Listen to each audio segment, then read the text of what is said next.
breakdown of last night card, which featured four bouts that was on regular ESPN that featured Shakur Stevenson, and which many believe will be his last fight on ESPN slash Top Rank.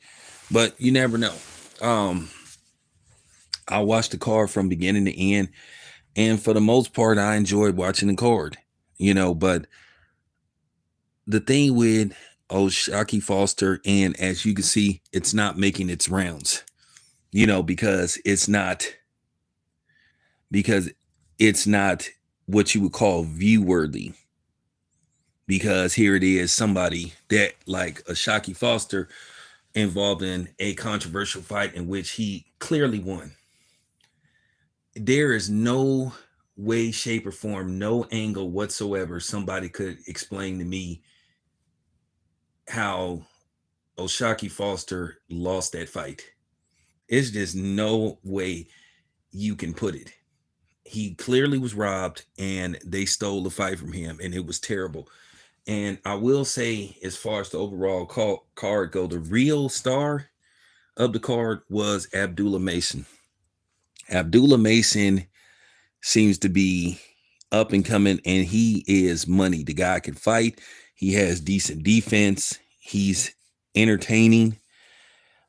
But you wonder, as his popularity grows, and basically, um, as he upgrade in competition, and the better the competition gets, you already know how this works. Eventually, people will find something wrong with Abdullah Mason, because that's how boxing fans are. They are scared of certain fighters that look a certain way, reaching the top of the mountain and reaching the top plateau. But Abdullah Mason, from the eye test, he appears to be the goods. He has everything you would want in a fighter.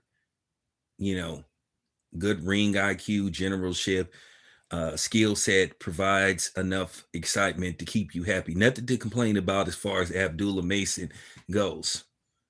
But we all know how this works as he steps up in competition and as he continues to win, and then they're going to call for him to fight certain fighters. Then all of a sudden, I think that's when people are, as he gets closer to fighting more of the top tier guys, then there's going to be this resistance to anoint him a top tier guy. Then they're going to start evaluating him by, oh, well, who has he fought?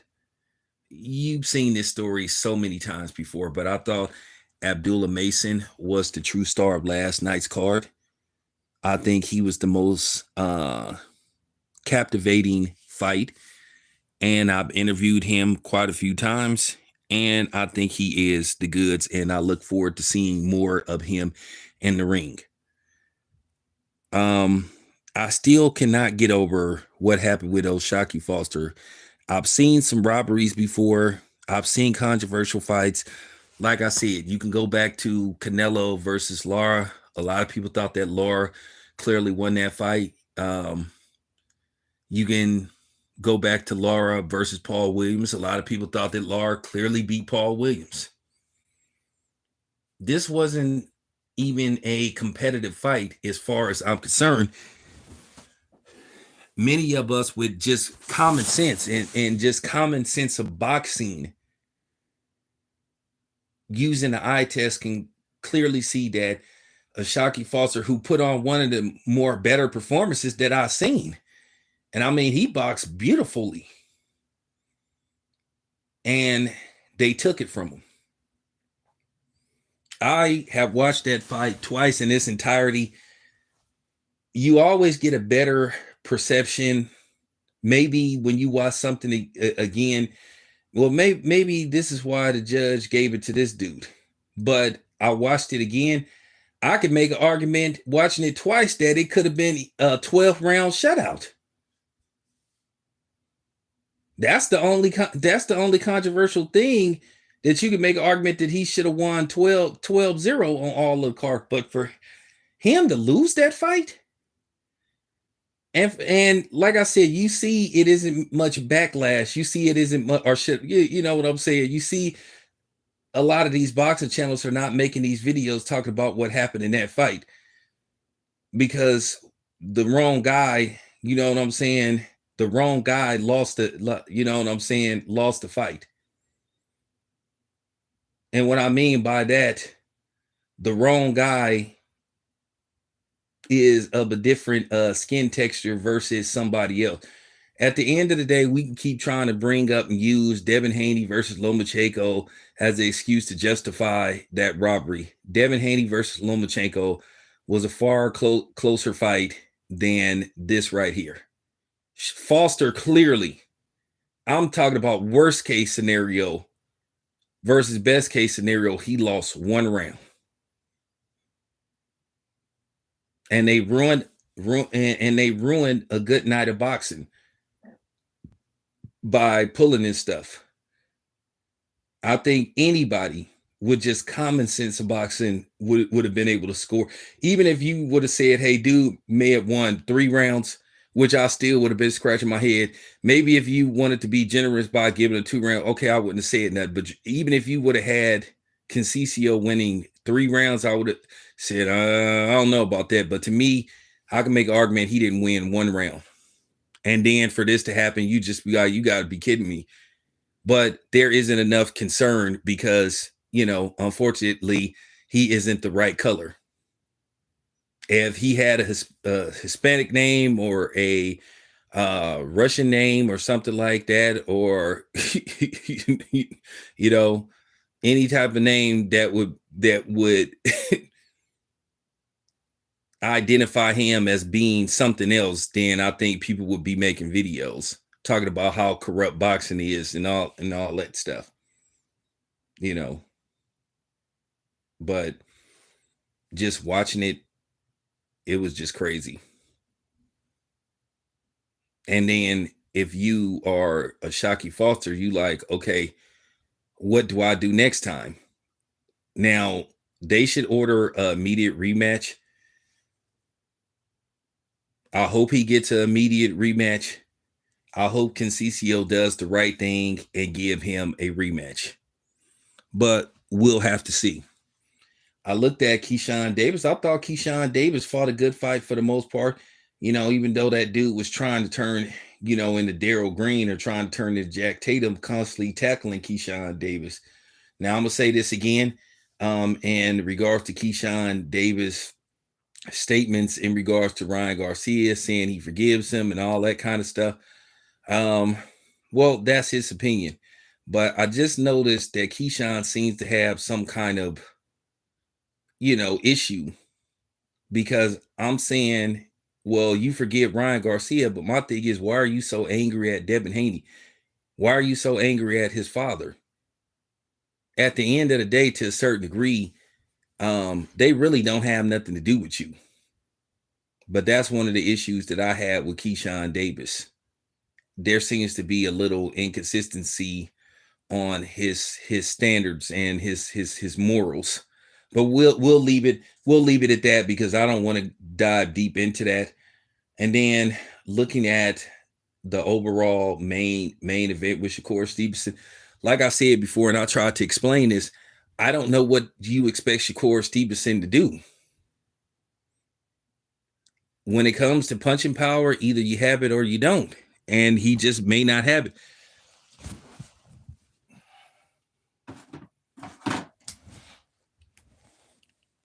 I mean, you can't turn everybody into Deontay Wilder.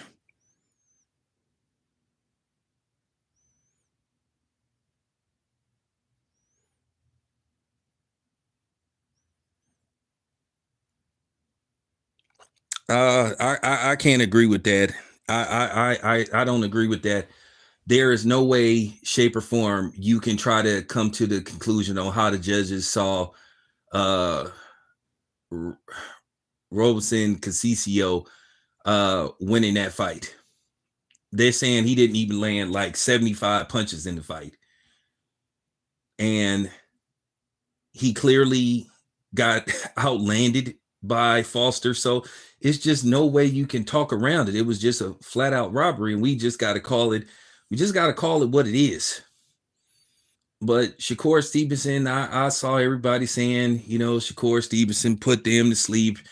They were starting to walk out. I mean, I've seen fights. I've seen fights where the fight is action packed and it's headed towards a decision. I've seen people walking out early. So I think sometimes people take something and they run with it. I mean, Shakur was clearly in control of the fight.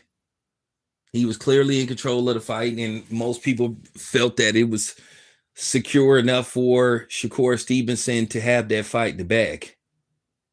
I think we don't know what people are thinking unless we actually talk to them. But if you are a content creator, if you come with a flashy headline and you say, "Oh, people were walking out of Shakur Stevenson's fight," well, at the end of the day, people are followers. People are zombies. So if you push in a narrative, of course, people are going to jump on that bandwagon and say, "Yeah, the fight put me to sleep. It went on airplane mode." You guys keep forgetting that I've been doing this for a minute.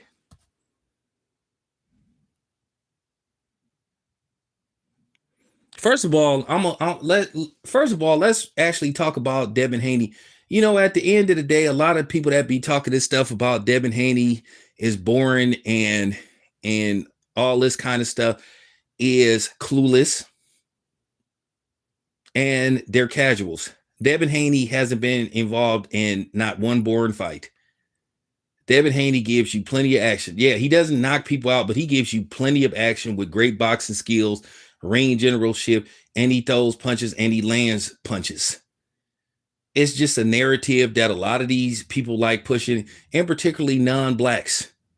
Most of the people that be pushing this Devin Haney is boring is a lot of primarily Mexican casual boxing fans, either coons that, you know what I'm saying, nut huggers that follow the bandwagon of non-blacks, and a lot of white guys.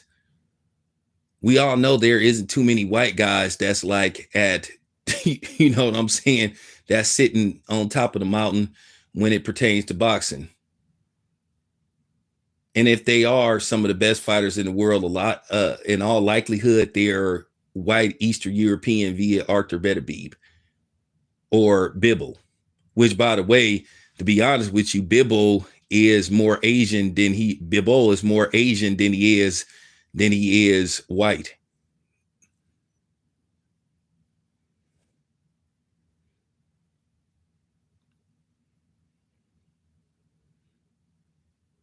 See, the thing is, I'm not afraid to have these type of conversations.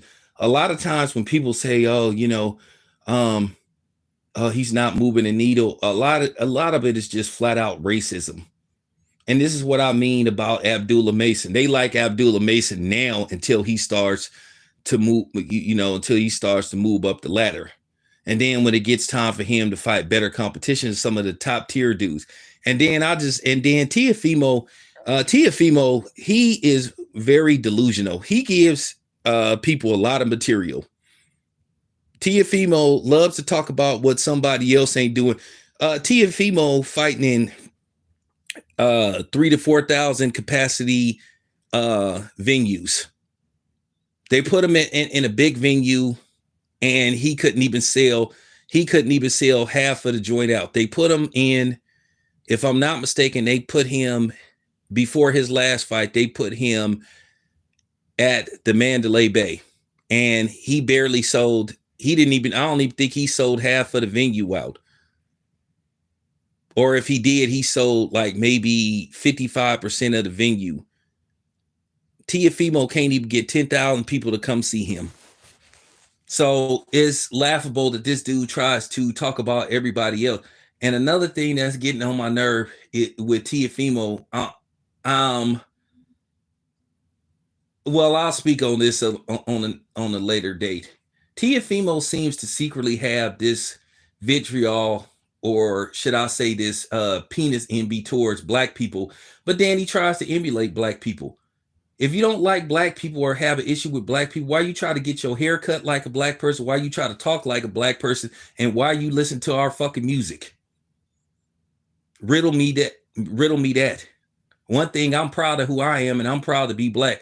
You don't see me wearing no ponchos or no sombreros or none of that stuff, or I don't have no Chinese writing on my arms. I don't have no type of tattoos because I'm in touch with my culture.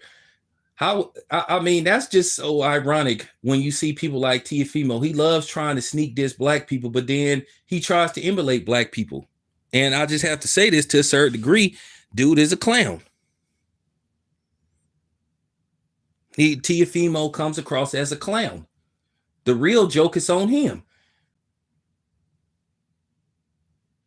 Like I said, I mean, for real.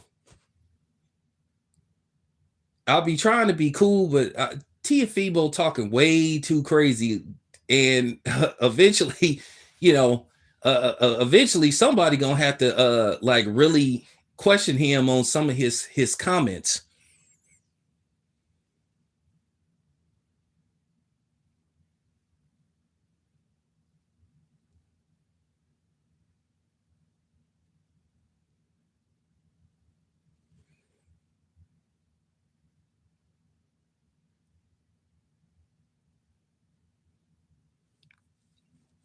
So, but I got some smoke for Teofimo Lopez that I'm going to address. You know, I will give Top Rank credit, because Top Rank, they do let me come in there and pretty much be myself, but somebody got to ask these dudes the tough questions. And when I see a Teofimo, I'm gonna have to like talk to you. I ain't gonna lie though. Like I told y'all, I done met his pops. His pops, I know his pops be saying some stupid shit sometimes. You know, I'll say this much: I've moved on from it, but I haven't forgot it. If you catch my drift. But like I said, getting back to the overall card, I was impressed with what I saw. You guys are just gonna have to understand Shakur Stevenson. I'm a boxing purist. I understand that everybody is not going to have, what you call punching power. Everybody's not going to have one punch knockout power. That's a gift. That's part of your skill set. And the way Shakur Stevenson fights, he just may not be one of those dudes that's just going to accumulate a lot of punching power. I mean, it is what it is. People love talking about somebody is feather fisted and all this kind of stuff. But if you watch the Devin Haney versus Ryan Garcia fight, Devin Haney nailed Ryan Garcia a couple of times and he hurt Ryan Garcia. Now, as far as the overall, what happened in the fight, listen, we all know Ryan Garcia cheated. We could sit up there and talk about, well, he had this amount and that wouldn't have made a difference in the fight. At the end of the day, if you ain't into fitness, if you are sitting up with a pot belly and, and when you get on the scale, it, it goes, when the scale goes up to 250 pounds and you could clearly see that the scale is trying to go beyond 250 pounds, you ain't in no position to talk about nobody. Because most of these people that sit up here talking about somebody is born, like I said, it's just racism. When they only put that stigma on black fighters. And then people get mad when they see the video. Oh, it's not about race. It's not about race. Oh, you're race baited and all that kind of. Shut up. Shut your ass up, dude. I can say whatever I want to say. What it come down to, people don't want to have real conversation because it's making them feel uncomfortable. It's making them feel uncomfortable. And they just want to ignore it because people just want to pretend that black people don't get treated different than anybody else. Because like I said, when it pertains to black people, we all we all get jumped on and piled on by other groups of people that's supposed to be our so-called minority allies, which we all know that's fake. We don't have no allies.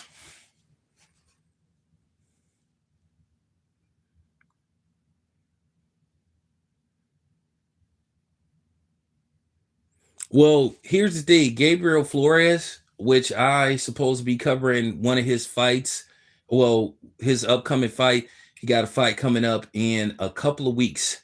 So I'm going to cover cover one of his fight. Gabriel Flores wasn't a big isn't a big puncher. I'm not gonna say wasn't because he has retired. Gabriel Flores isn't a big puncher. Okay, but nobody calls him feather fisted. Like I say, they only try to put these labels on black fighters. I'm just one of the very few that are pointed out, and I'm actually in the field. Now, at the end of the day, as I said before, there is certain questions they want you to ask these fighters, but then sometimes you have to be yourself because you have to ask questions if you're curious about, okay, so where did this thought process come from? And Teofimo is somebody, if I got a one-on-one with him, I would really apply pressure. You guys have to understand something, and I'm gonna explain to you how this works. A lot of times when we try to get these one-on-ones with these fighters, unless we set it up to where we talk to these dudes online or whatever the case may be, when we're at these venues, is quite a few media there. You may tell somebody, hey, let's go somewhere. You try to find a secluded area and try to conduct a one-on-one. You have to walk around and stuff. But a lot of times when you try to do these one-on-ones, you could be in the middle of a great interview and then some media person to come out of nowhere and they'll interrupt your interview. I didn't have to check dudes about doing that. So that's why sometimes when you're out in the field, it's kind of hard to get the questions out that you want to ask. And then a lot of times when you try to set up one-on-ones, a lot of times some of these fighters or they don't want to make them available because they know who you are. I get along with pretty much everybody. Everybody know what I'm about. They like me, but they do know that I will ask you a tough question eventually.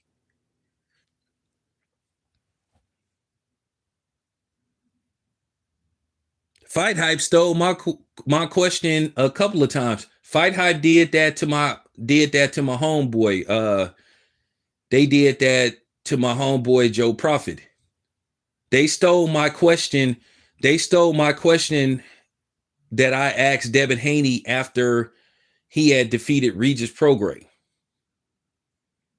Now it's funny, everybody then turned on Devin Haney because of what happened with Ryan Garcia after he came off a dominant performance of Regis Prograis.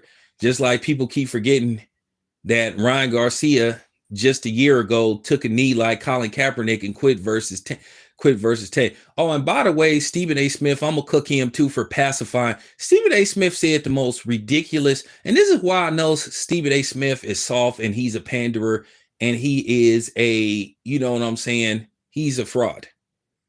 They took my question that I asked Devin Haney when I said, well, Devin Haney sold out the Chase Center. Keep in mind, they only set out to release just lower bowl tickets, but Devin Haney ended up selling almost 17,000 tickets at the Chase Center. So I asked him the question about Tank, talking about, oh, well, it should be sold out because you were selling $50 tickets, like that's supposed to matter. Hey, a sellout is a sellout as far as selling tickets. So Tank came with this elaborate excuse, and then Devin, and then I asked that question, but then Fight Hype took my question. It made it look as if they reporter asked them, Team Haney, that question. So Fight Hype known for doing that, and I was pissed off about that.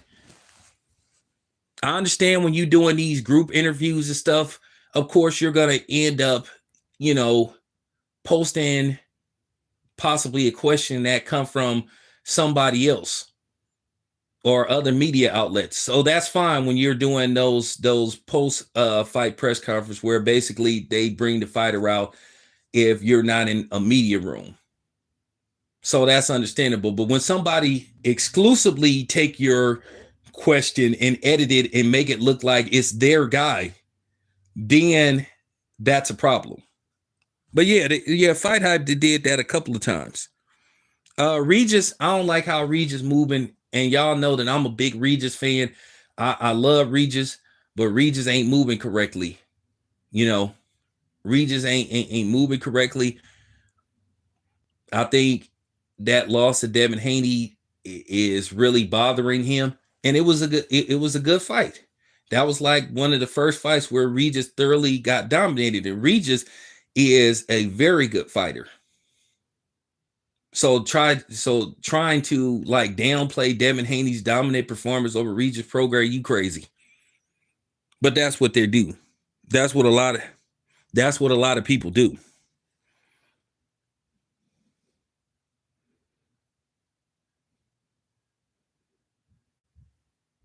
Stephen A. Smith said Ryan Garcia is acting the way he acting because he lost it to dude. Stephen A., if you don't get your ass out of here, dude, and you wonder why nobody don't respect you. But yeah, getting back, but that's what I'm saying. When it pertains to boxing, it's just a lot of double standards. I don't see no videos talking about that fight because it's not a headline. It's not something that people are going to be interested in because the wrong guy lost. Now, had it been the right guy that lost, which is in all likelihood a white guy or some non-black fighter, then everybody would be, oh my God, boxing is corrupt. Boxing is corrupt. So now there ain't no corruption because of what happened to Shakur Foster. There's no corruption based off what happened. But everybody was hollering about boxing is corrupt when it came to Devin Haney. Like I said before, though, Shakur Foster robbery was a travesty. It was an insult to boxing. It was an insult to anybody that watched boxing because clearly you had a dude that won the fight. He was in complete control of that fight, and it was a good fight. There's just some fights, there's no way, shape, or form you can rationalize the wrong guy or somebody else winning. I understand controversial fights, but this wasn't even up for debate. Look, as far as Sugar Ray Leonard, Marvin Hagler go, that's a very debatable fight about who won that fight. I understand that. Me, myself, after watching that fight at least 30 times, I had Marvin Hagler winning that fight. 7-5.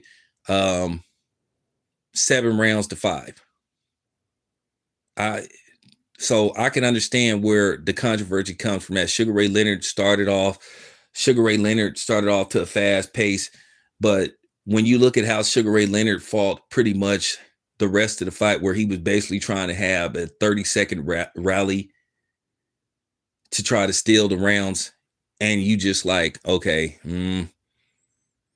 So I understand that fight being controversial. I understand those two Canelo Triple G fights being controversial, where you can make an argument Triple G won both of those fights. Even though I had Canelo winning both of those fights, they were back and forth fights. So I understand that. But when you watch fights like Pernell Whitaker, Julio Cesar Chavez, wasn't even close. Pernell Whitaker clearly won that fight. You watch Pernell Whitaker versus Oscar De La Hoya. I thought Pernell Whitaker won that fight, but I can understand why they went Oscar's way. But I thought that Pernell did more than enough to win that fight. Once again, Evander Holyfield, Lennox Lewis won.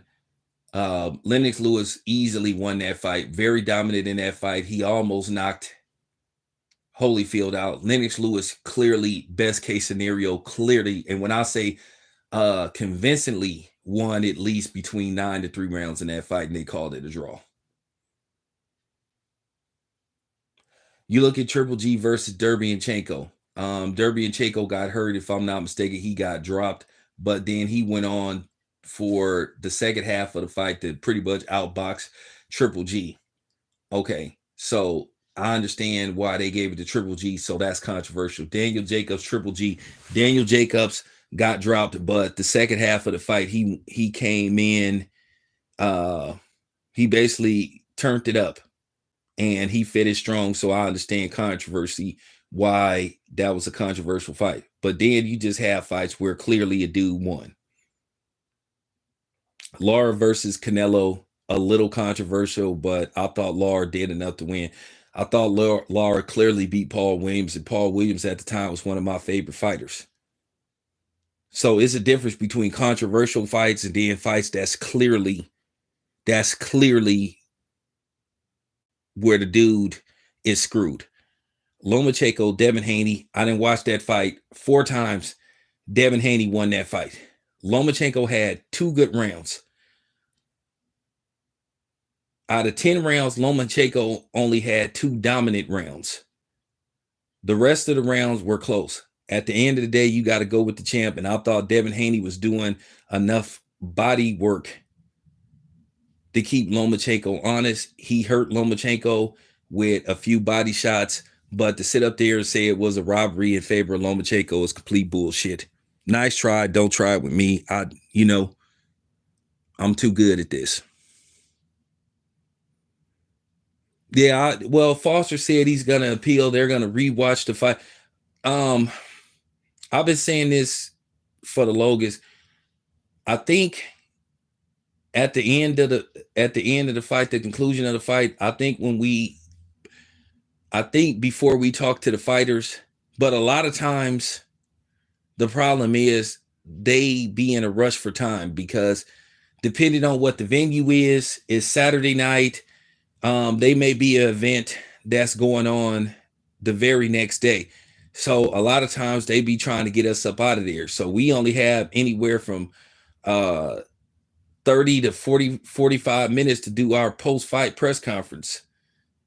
Because if it's another event like the Shakur Stevenson fight, they was trying to get them people up out of there because right now, as we speak, they're currently hosting the Big 3 at the Prudential Center. So they have to try to get us up out of there. Now, if it's not another event going on, like if it's at the MGM Grand, yeah, they let us stay there for a couple of hours post-fight, post-press conference. So we can do our, final analysis, put our videos up. So there you have it. But they should start making these judges address the media and explain to us how they came with their decision when you have these type of fights, but they're not going to do it. And I'm telling you why they're not going to do it in all likelihood. And then plus they're also afraid that somebody might say something crazy to the judges. Keep in mind, we're freelance media. Most of us don't work for no publication. Most of us work for ourselves, so they know that it could be a free-for-all. You can sit up there and have one of those judges. They could be, they could be a man, they could be a woman, and there could always be that reporter that'll say, "Hey, man, what the fuck was you watching? What fight was you watching? Or are you out of your mind?" So they be worried about that. That's always on their mind. That's always on their radar. But I think they should. I think it's mandatory that they should make the judges available, especially if it's a controversial decision. One way or another, the judges should take 10 minutes, 5 to 10 minutes to address the media and say, okay, how did we come up with the score we came up with? And if it's a very controversial fight, they need to stay there for at least 15 minutes because at the end of the day, most of the time, for the most part, the fighters don't come out 10, 15 minutes post-fight unless it's one of those venues where they trying to get us up out of there. So I'm explaining to you guys how this works.